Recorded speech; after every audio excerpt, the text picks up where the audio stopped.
Hello everyone, welcome. देखिए आज हम लोग बात करने वाले हैं 2018 में जो आपका क्वेश्चन आया हुआ है यूटिलाइजेशन का, उसका। ठीक है, तो एक करके इसका सॉल्यूशन देखते हैं। देखिए पहला हमारे पास क्वेश्चन है, illumination of 1 lumen per square metre is called. मतलब ल्यूमेन पर स्क्वायर मीटर को आप क्या बोलते थे? ल्यूमेन पर स्क्वायर मीटर को हम लोग क्या बोलते हैं? लक्स बोलते हैं। लक्स ही तो बोलते हैं। ल्यूमेन पर मीटर स्क्वायर को हम लोग लक्स बोलते हैं। अच्छा, अगर हम बात करते हैं कि फुट कैंडल, फुट पहले कैंडेला, कैंडेला किसका यूनिट है? तो ये तो आपका ल्यूमिनियस इंटेंसिटी का यूनिट है। ल्यूमिनियस इंटेंसिटी का यूनिट क्या हो जाता है? कैंडेला। अच्छा, अगर हम ल्यूमिनियस इंटेंसिटी का बात करें तो अगर इसका डिफिनेशन पूछे तो इसका डिफिनेशन क्या है? Total flux, flux by solid angle, यानी कि एक सॉलिड एंगल से एक स्टेरेडियन से कितना फ्लक्स पास कर रहा है। ठीक है, ये आपका क्या हो जाता था? आपका लुमिनियस इंटेंसिटी हो जाता था। इल्यूमिनेशन क्या होता था? 1 ल्यूमेन पर मीटर स्क्वायर होता था, इसी को हम इल्यूमिनेशन बोलते थे। और इसको हम लोग क्या बोलते थे? Lux. Lumen per metre square को लक्स बोलते थे। ठीक है, अब चलिए एक फुट कैंडल, फुट कैंडल से कुछ अगर याद हो रहा है तो ये भी इल्यूमिनेशन का यूनिट होता था, फुट कैंडल। और एक फुट कैंडल में 10.75 मीटर कैंडल होता था, ये भी हम बता चुके थे। ये सारा किसका यूनिट है? ये दोनों किसका यूनिट है? ये दोनों आपका इल्यूमिनेशन का ही यूनिट है। ठीक है, चलिए नेक्स्ट क्वेश्चन की ओर बढ़ते हैं। नेक्स्ट क्वेश्चन है, a mercury vapour lamp give. Mercury vapour lamp कैसा लाइट देता है? तो मरकरी वेपर लाइट आपका ग्रीनियस ब्लू लाइट देता है। ठीक है, अच्छा अगर हम बात करें येलो, यानी कि इसका बी ऑप्शन सही है। अगर हम बोलें कि बताइए येलो लाइट किसका होता था, आप बोलिएगा सोडियम वेपर लैम्प का। ठीक है, नेक्स्ट क्वेश्चन की अगर बात करें तो neon tubes are widely used for. Neon tubes, neon sign जिसको हम लोग कहते थे, तो उसको किस में यूज करते थे? क्या इंडोर लाइटनिंग का यूज करते थे? नहीं। रोड के लिए यूज करते? नहीं। सिग्नल में नहीं यूज करते, रोड में भी। एलईडी यूज करते हैं रोड सिग्नल में। इंडोर लाइटनिंग में हम लोग बहुत सारा बल्ब हो गया, सबसे ज़्यादा हम लोग कौन सा अब यूज करते हैं? एलईडी। एयरपोर्ट में भी नहीं यूज करते, यहाँ तो फ्लड लाइटनिंग यूज करते हैं। यानी कि हम लोग इंडोर लाइट जो आपका नियॉन ट्यूब है वो हम लोग कहाँ यूज करते हैं? एडवर्टाइजमेंट में। अच्छा, नियॉन ट्यूब का एक और नाम था, नियॉन ट्यूब का एक और नाम था, आप नीचे कमेंट में लिख के बताइए कि आखिर इसका एक और क्या नाम था। इसको खाली स्थान कैथोड लैम्प भी बोलते थे, वही आपको बताना है, खाली स्थान को भरना है। चलिए नेक्स्ट क्वेश्चन बढ़ते हैं। In indirect lightning scheme glare is. देखिए इनडायरेक्ट लाइटनिंग स्कीम पहले आपको जानना होगा क्या होता है।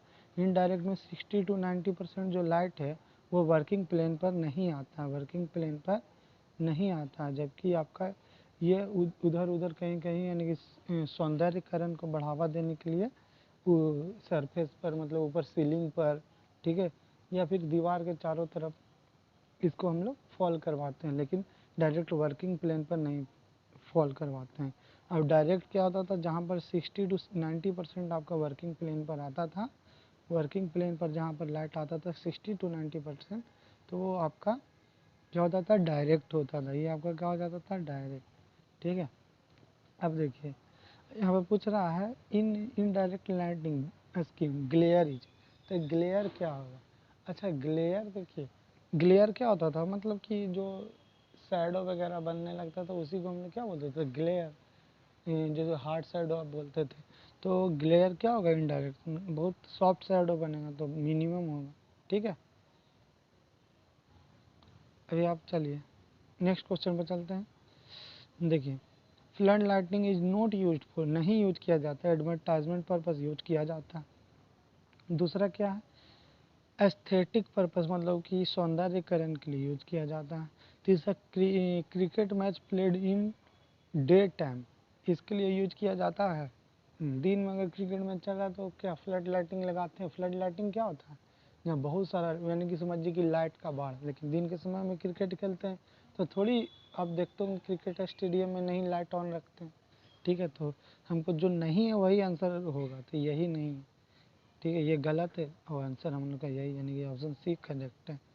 Next question, which heating method is leading power factor. ये तो रेजिस्टेंस हीटिंग लैगिंग होता है, इंडक्शन भी लैगिंग होता है, लेकिन डायरेक्टली लीडिंग होता है। क्यों? क्योंकि इसमें हम लोग क्या करते हैं, और आर्क भी आपका लैगिंग होता है। मतलब डायलेक्ट्रिक ही एकमात्र हीटिंग है जो लैगिंग होता है, लीडिंग होता है। और इसका एफिशिएंसी अगर पूछेगा तो कितना होता है? 50%।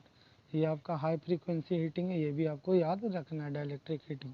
ठीक है, इससे हम लोग क्या फूड प्रोसेसिंग वगैरह करते हैं और इंसुलेटिंग मटेरियल को भी हम लोग गर्म करने का काम करते हैं। ठीक है, चलिए हम नेक्स्ट क्वेश्चन की ओर बढ़ते हैं, क्वेश्चन नंबर 6। तो इसका डाइलेक्ट्रिक हीटिंग करेक्ट आंसर था 7 में। Which of the following method of heating is not depend on frequency, it depends on frequency, not depends on frequency of supply, यानी कि सप्लाई से इंडिपेंडेंट रहता, सप्लाई फ्रीक्वेंसी से।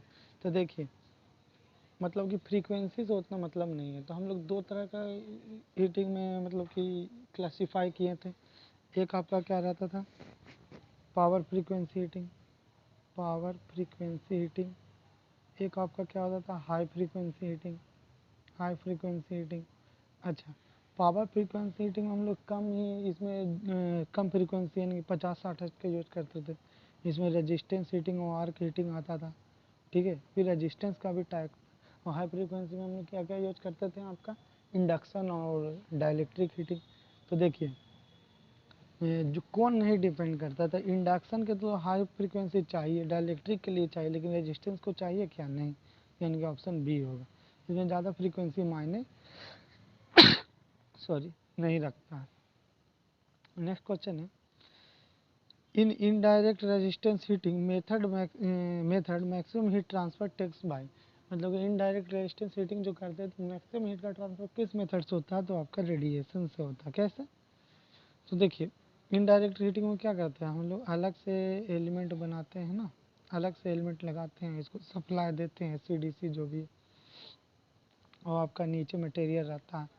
तो देखिए इसमें क्या होता है कि आपका कन्वेक्शन से भी नहीं हो सकता है, कंडक्शन से तो हो ही नहीं सकता। कंडक्शन कब होगा, जब डायरेक्ट टच में रहे, डायरेक्ट टच में रहता नहीं। कन्वेक्शन से भी नहीं होगा, कन्वेक्शन तो आप समझ रहे हैं क्या होता है, पानी वाला एग्जाम्पल से आप समझ सकते हैं, वाटर बॉइलिंग प्रोसेस, तो वो भी यहाँ पर सही नहीं है। तो जो यहाँ से यहाँ तक जो हीट ट्रांसफ़र हो रहा है वो मैक्सिमम किस मीडियम से हो रहा है, रेडिएशन। ठीक है, विदाउट रिक्वायर्ड एनी मीडियम, यानी कि बिना टच किए हो। ठीक है, तो रेडिएशन होगा सही आंसर। बोला इन इन DC आर्क वेल्डिंग, इन DC आर्क वेल्डिंग यानी कि DC आर्क वेल्डिंग में हम लोग क्या पॉजिटिव रहते थे, दो पोलैरिटी आपको बताए थे, स्ट्रेट पोलैरिटी एक अपोजिट पोलैरिटी। तो स्ट्रेट पोलैरिटी पे क्या कर देते हैं, आपका वर्क पीस पॉजिटिव रखते थे स्ट्रेट पोलैरिटी पे, और आपका इलेक्ट्रोड निगेटिव रखते थे। ठीक है, अच्छा एक आपका होता था अपोजिट पोलैरिटी, अपोजिट पोलैरिटी में क्या करते थे, वर्क पीस निगेटिव रखते थे और इलेक्ट्रोड पॉजिटिव रखते थे। ठीक है, इलेक्ट्रोड पॉजिटिव रखते थे, दोनों यूज कर सकते हैं, लेकिन जो जनरली अगर यूज करता है, अगर आपसे ये पूछा जाए तो हम लोग वर्क पीस पर ज़्यादा हम लोग सोचते हैं हीट रखने के, लेकिन अगर ऑप्शन ये रहता है A और B दोनों, तो दोनों लगाते हैं, लेकिन चूंकि यहाँ पर ऐसा कोई चीज़ नहीं है इसीलिए ऑप्शन बी मार रहे हैं। नेक्स्ट क्वेश्चन है, high frequency induction heating is used for, तो हाई फ्रीक्वेंसी इंडक्शन हीटिंग हम लोग नॉन फेरस एलॉय के लिए यूज करते हैं, ये आपको याद रखना है। ठीक है, नेक्स्ट क्वेश्चन में आगे बढ़ते हैं, electric resistance seam welding uses, मतलब सीम वेल्डिंग कैसा यूज करता है, इलेक्ट्रोड डिस्क टाइप का हम आपको बताए भी थे, 4 प्रकार का हम बनाए थे रेजिस्टेंस हीटिंग। पहला आपका स्पॉट, सेम, प्रोजेक्शन। ठीक है, तो देखिए स्पॉट में हम लोग क्या करते थे, किसी स्पॉट पर होता था, और स्पॉट वाले हीटिंग में आपका क्या होता था ना, प्रेशर का भी ज़रूरत पड़ता था, इसीलिए रेजिस्टेंस हीटिंग में हम लोग प्रेशर हीटिंग में करते थे। और किसी स्पॉट पर ही हम लोग आपका वेल्डिंग कर पाते थे। ये सारा हीटिंग का प्रकार नहीं, वेल्डिंग का। तो किसी स्पॉट पर ही हम लोग वेल्डिंग कर पाते थे। सीम वेल्डिंग में हम लोग क्या करते थे, रोलर टाइप का इलेक्ट्रोड का यूज करते थे, है ना, डिस्क टाइप का। और प्रोजेक्शन में हम लोग प्रोजेक्शन कर देते थे, है कि नहीं। तो इसी टाइप का एक और होता है आपका फ्लैश बट बिल्डिंग। ठीक है, और उसके बाद बट भी होता है, बहुत सारा होता है रेजिस्टेंस बिल्डिंग में, लेकिन मुख्यतः 3 ही इम्पोर्टेंट। ठीक है, तो इसका करेक्ट ऑप्शन क्या हो जाएगा, सी। अब चलिए 12 नंबर क्वेश्चन देखते हैं, स्पॉट वेल्डिंग क्या एयर टाइट वेल्ड प्रोवाइड करता है, नहीं। वाटर टाइट नहीं, ये मैकेनिकल स्ट्रेंथ सिर्फ देता है। ये एयर टाइट करने का मतलब कि एयर ना पास कर पाए, ऐसा कभी ऐसा वेल्डिंग देता है क्या स्पॉट टाइप, नहीं। वो सिर्फ एक स्पॉट पर ही देता है, उससे आप वाटर फ्लो करवाएंगे तो ये वेल्डिंग से निकल भी सकता है, ठीक है, तो वो स्पॉट पर ही रहता है। नेक्स्ट क्वेश्चन आपका, an elevator is generally powered by electric motor. देखिए एलिवेटर को हम लोग मैकेनिकल इंजन से भी पावर देते हैं, लेकिन जनरली लगाया था ऑप्शन ए आपका सही होगा, इलेक्ट्रिक मोटर से हम लोग जनरली पावर देते हैं। Next, the main drawback of electric drive is it is cumbersome drive, it is costly initial cost, electric power supply failure make the drive system stand still. ये सबसे अच्छा, मतलब सबसे ड्रॉबैक पूछ रहा है, तो ऐसा नहीं है कि कम्बरसम में मतलब बहुत जटिल है, ऐसा कुछ नहीं है, ये बहुत इजी होता है चलाना इसको, और कॉस्टलियर भी होता नहीं होता है मेंटेनेंस में, ठीक है, तो इसका ऑप्शन सी होगा सबसे करेक्ट, ठीक है, डी नहीं। चलिए क्वेश्चन नंबर 15 का बात करते हैं, group drive become of steel, मतलब कि आजकल नहीं यूज कर रहे हैं ग्रुप ड्राइव को, क्यों?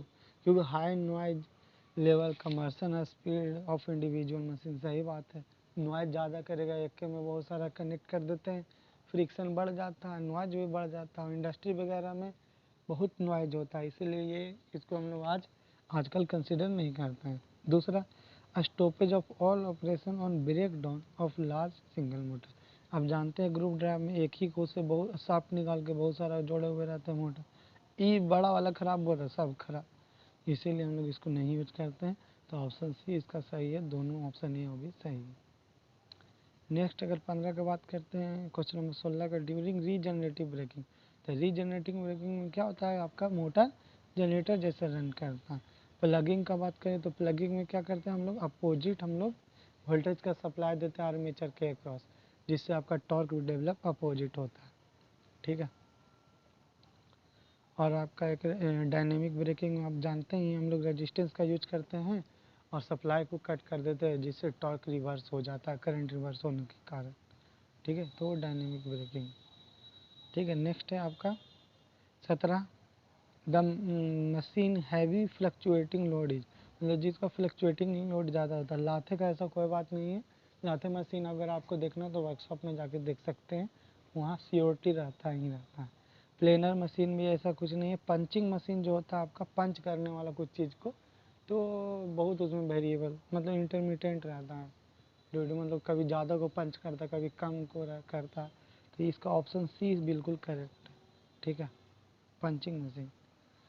अगला क्वेश्चन, खाली स्थान charge is proportional to maximum demand, तो मैक्सिमम डिमांड पर कौन डिपेंड करता है, फिक्स नहीं, फिक्स मैक्सिमम डिमांड पर नहीं डिपेंड करता, क्योंकि ये दोनों से इंडिपेंडेंट रहता है, मैक्सिमम और यूनिट जनरेटेड। दूसरा, सेमी फिक्स्ड इसका आंसर होगा, क्योंकि यही आपका प्रोपोर्शनल रहता है मैक्सिमम डिमांड पर, लेकिन ये डिपेंड नहीं करता यूनिट जनरेटेड पर। और रनिंग वाला, रनिंग को डिपेंड करता है आपका किस पर, तो यूनिट जनरेटेड पर। नेक्स्ट क्वेश्चन है, on what factor a variable change is charge is based, मतलब कि वेरिएबल चार्ज मतलब कि रनिंग चार्ज बोल रहा, तो क्या एनर्जी कंजप्शन पर, बिल्कुल सही बात है। मैक्सिमम डिमांड पर होगा नहीं, पीक लोड पर, दोनों एक ही बात है नहीं, यानी ऑप्शन ए इसका सही हो जाएगा। Next, low power factor is not due to, क्या डिस्चार्ज लैम्प के कारण लो पावर फैक्टर होता है, बिल्कुल, क्योंकि इसमें हम लोग क्या यूज करते हैं, आपका इंडक्टर का यूज करते हैं, कॉइल का यूज करते हैं कि नहीं, चोक जिसको बोलिए, चोक का जहाँ यूज करेंगे आपका पावर फैक्टर कमा देगा, तो ए भी नहीं होगा, बी भी नहीं होगा। क्यों बी क्यों नहीं होगा, क्योंकि आर्क लैम्प में भी हम लोग यूज करते हैं, डिस्चार्ज लैम्प तो होगा ही नहीं। इनकंडेंसेंट लैम्प के कारण नहीं, इसका पावर फैक्टर ऑलमोस्ट 1 रहता है, ठीक है। और इंडक्शन फर्नेस का भी 0.7 लैगिंग रहता है, ठीक है, तो मतलब कि ऑप्शन सी मेरा सबसे करेक्ट होगा। ये था ऑब्जेक्टिव, सब्जेक्टिव बहुत आसान रहता है, उसको आप ऐसे भी कर सकते हैं, what is mean by glare, इतना तो बता दिए, ठीक है। और what are the advantage of electric heating, ये सब तो आप ऐसे ही कर दीजिएगा, इसमें कोई बहुत बड़ा बात नहीं। स्पॉट वेल्डिंग क्या है, फिगर बना दीजिएगा, फिगर बनाने का प्रयास कीजिए, ठीक है। अब नेक्स्ट वीडियो में हम नेक्स्ट आपका लाएंगे नेक्स्ट ईयर का सॉल्यूशन। आज के लिए इतना ही, आज के लिए थैंक यू।